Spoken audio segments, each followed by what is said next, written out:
Pete Nader here with Salsa Legends and Masters Academy. It's a great privilege and honor to have with me a living legend, somebody who A was legend means I'm old, and I legend. refuse to go there. Legend means you played a major role in this music, in the history of this music we now call salsa. Izzy Sanabria, also known as Mr. Salsa. Izzy, thanks for taking the time, inviting me to your home here in Florida. I'm excited to share your story as an educational Tool. tool for people to know a little bit about the history of salsa, the roles that you've played, which are various. So, Izzy, thank you. Appreciate it. There's some young folks who love our music but don't know much about the history. So please, although I know a lot about your history, talk a little bit about how you came into the music scene and some of the things you've done over the years. Well, the first thing I want to say is I get young people or other people who come up to me and they say, "We know that you're famous, but what exactly did you do?" And my answer is, if I start telling you what I did, it sounds like complete bullcrap, because I did so many things. And so my answer to them is usually, look, just look my name up on the internet, and you will get a lot of background on what I did. I think that, I was an artist, MC, writer, publisher, actor, stand-up comedian. I did it all. And so some people could conceive that as being an egomaniac, but here's the thing. Nobody was doing it at the time. So they're calling me now a visionary. They're calling me a bunch of things, legend, whatever. Basically what happened is that there was an audience of young, mainly Puerto Ricans, whose parents came to New York during the 50s, and by the time the 70s rolled around, they were teenagers or in their early 20s, and they had no voice. The Spanish media ignored us completely, and the American media, well, we were just, second-class citizens. So one of the things, and I think is one of the important things that I want people to, what I would like people in the future to know about me, was that I started publishing Latin New York magazine. Latin New York magazine was extremely important because it gave voice to the voiceless. Now, a lot of people thought that the magazine was just about salsa, because I used salsa because salsa was the loudest or the most obvious of the Latin arts. But there was a cultural and artistic revolution going on in New York during that period. And Latin New York magazine helped spearhead it and document it. And I'm talking about articles about women. I'm talking about poetry. I'm talking about, the arts. We used to find people like this young Latina, I think her name was Betty or something, who was a designer jeans for a major jean company. Her name didn't appear. We tried to find Latinos who people didn't know were Latinos, like Carter. She was Wonder Woman. A lot of people didn't know. Linda Carter. Linda Carter. They didn't know she was. So in other words, and my purpose, since the very first day that I started designing album covers, was to better the image of Latinos. And so if I may just sway a bit, my album covers, and now they're being acknowledged worldwide. I just did a big gig in Argentina, in which I do presentations. It was the first visual image that the world got of this music. The other thing my graphic arts, the posters that I sell online and people get in contact with me, they documented a growth of the music in New York. But the album covers reflect a wider, broad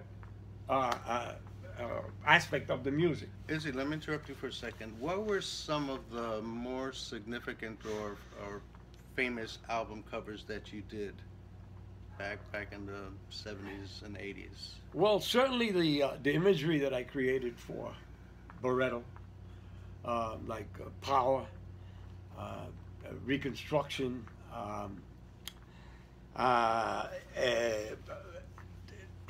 Indestructible, which represent him with as Superman, and I use surrealism. Anyway, I think probably the most important one my estimate that gives a really strong message is Que Viva la Música, which is a conga drum, which to me is symbolic of this rhythmic music, salsa, which is chained to urban New York. There's no Empire State Building, it's just, like regular, housing. And Barreto is crashing through the top of the helmet with his hand reaching the sky in a fist for power, and above the fist is a key. So he's reaching for the key to unlock the chains that will unleash this music to the world. So, amazing. And so I was very much influenced by Salvador Dali and surrealism, and through surrealism I was able to create imagery that gave food for thought. The most controversial, what a segue. The most controversial, of course, was the Willie Colon, wanted by the FBI. They gave me a terrible photograph of the guys escaping over a fence in a prison from Puerto Rico. And what I did was I created this wanted poster, which the FBI eventually stopped. It was wanted by the FBI. And this album has a distinction of having the cheapest photographs ever that have ever appeared on an album. American, Chinese, whatever you want to call it, because normally, even if you gave your photograph to the company or to the artist, somebody paid for the film, somebody paid for the developing, These photographs cost me a quarter, 25 cents. I took Willie downstairs to the arcade, Broadway and 52nd, where I had my office at the time. And those little photographs, I knew once I blew them up, they were going to have terrible quality, just like, the wanted posters at the post office. Right. So that's what I did. I had them take shots like this and like this. Now, what people don't know is that the numbers, the prisoner numbers, are his past LPs. And the fingerprints are of an actual criminal that's out there somewhere, or probably dead by now, right? Which I took it from the post office and pasted it down. Really? They had fingerprints back in those days in the posters? I don't remember. Oh, yeah. Oh, yeah. No, the wanted posters had, the one before, and they had fingerprints. Wow. Yeah, so that's what I used, yeah. And that album, that people come to me to sign them, if they have the original wanted by the FBI, the albums, they're collector's items that people have paid $100 and more for them on eBay and places like that, because the FBI stopped it, because you can't have anything that gives the impression that the FBI is behind it. I understand. And what happened is, in the 60s, I remember they had posters that they were selling of some of the Black Panthers and others in that movement, anti-Vietnam movement and stuff. And so, but the difference is that they were just helping the FBI with their propaganda. So they didn't care if you sold posters of it, because they were actually looking for these people. Amazing. Yeah. So, Ron, how many album covers would you say? I haven't a clue. Yeah. Just like musicians forget how many albums they, how many recording sessions they had. Right. So it takes people who are real fans or collectors or historians to go back and actually do it. But I must have done 100. I did some American albums. Do you know of any that you didn't get credit on the album cover for, or do you? No, if I controlled the final analysis, I made sure my name was on there. Now, you also did a lot of posters for events back in those days, right? Yeah. Who were some of the promoters that you recall that I did all of them. Hector Maisonave. Had, Maisonave had, Phil Peters. Angel Santiago, Phil Peters, Ralph Mercado, Cecil. You name them, I did it. But the other thing that I want the world to know is, and it's all over the place because it's a controversial subject. I'm the one that gave the name salsa to New York's Latin music. And so I'm behind in my book. I got a book deal, which, I'm behind in, and I have everything documented. The controversy comes from, I wasn't the first one to use the word salsa. I'm the one that started promoting the concept of New York's Latin music with the word salsa because it's the word that everybody could understand. Right. I established it, and I defy anyone to find this information anywhere else. In 1973, I started calling the music salsa in the magazine, Latin New York. And then my writers went along with it, and so all the reviews and everything else, we started calling it salsa. In 1973, I started, I co-produced and hosted the television show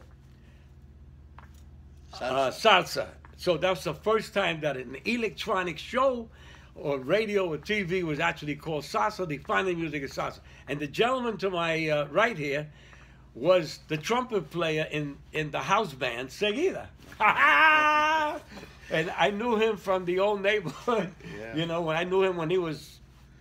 How many episodes of that were done? Do you recall? About 8. And it was canceled.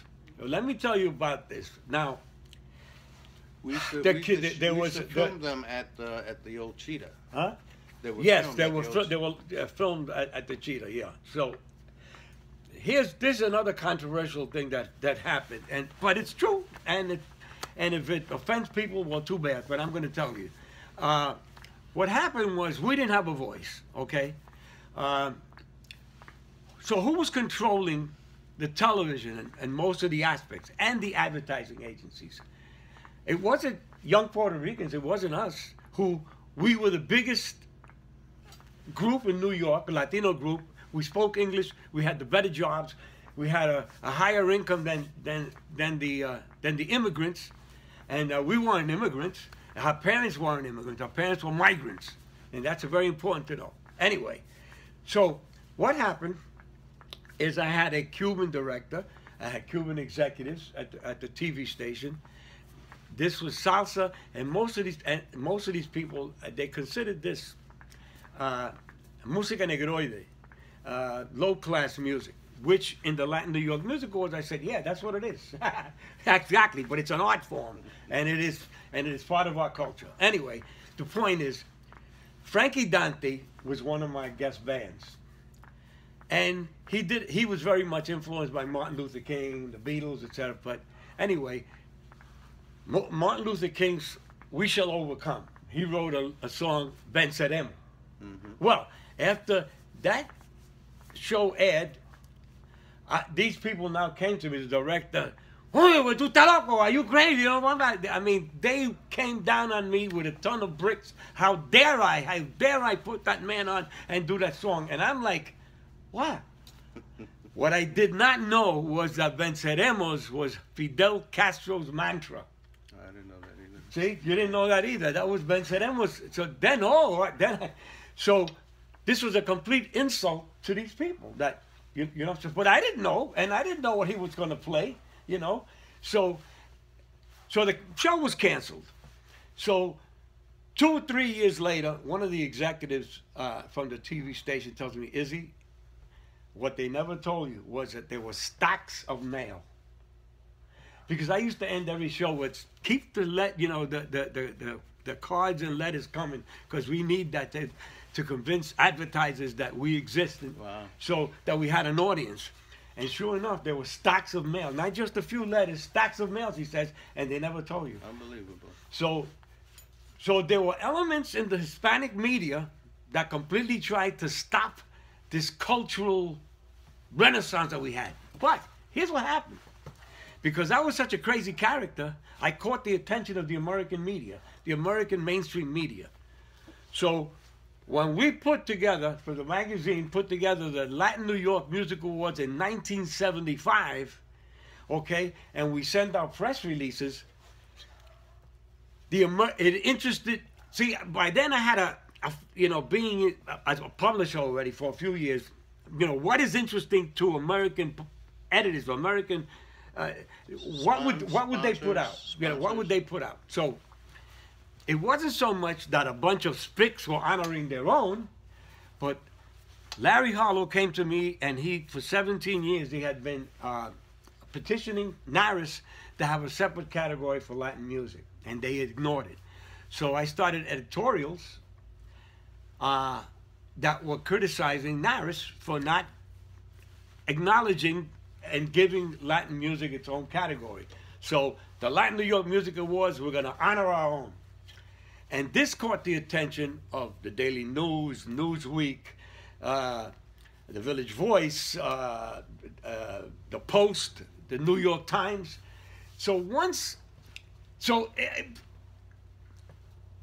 It caused a buzz that this was an event that you should not miss.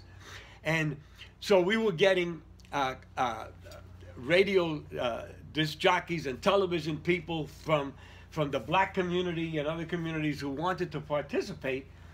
And in fact, one of the presenters that evening was Stevie Wonder as one of the main guys. And one of the funny things that night is that was the Beacon Theater. The Beacon Theater, Stevie Wonder cracked up the audience when he had to make a presentation, and he goes, "Can I have more light? I can't see." So everybody laughed, and he said, "Latin music, our music or black music has been influenced by Latin music greatly," and the whole crowd yelled, "We know, we know." But anyway, so once it hit, oh, by the way, the next day, NARIS announced a separate category for Latin music. And up to that point, Latin music, or this music that was being played, was in competition with, believe it or not, Polish polkas. Okay? Okay, now, Izzy, wait, let me just make this last point. Now, once it hit the New York, forget the local papers, once it hit the New York Times, now the whole world became aware. So now we got journalists and television people from all over the world coming to New York to find out what is this phenomenon, what is this music about. And so they came to my doorstep first, which is Latin New York magazine, and then I would give them information where else to go. Now, Jerry Masucci, the owner and president of Fania, was smart enough to give these people copies or excerpts from the movie Our Latin Thing, which is still the quintessential film on salsa, showing its creators, its the sound and the audience, and part of the culture. So this is the event that caused a worldwide interest in salsa.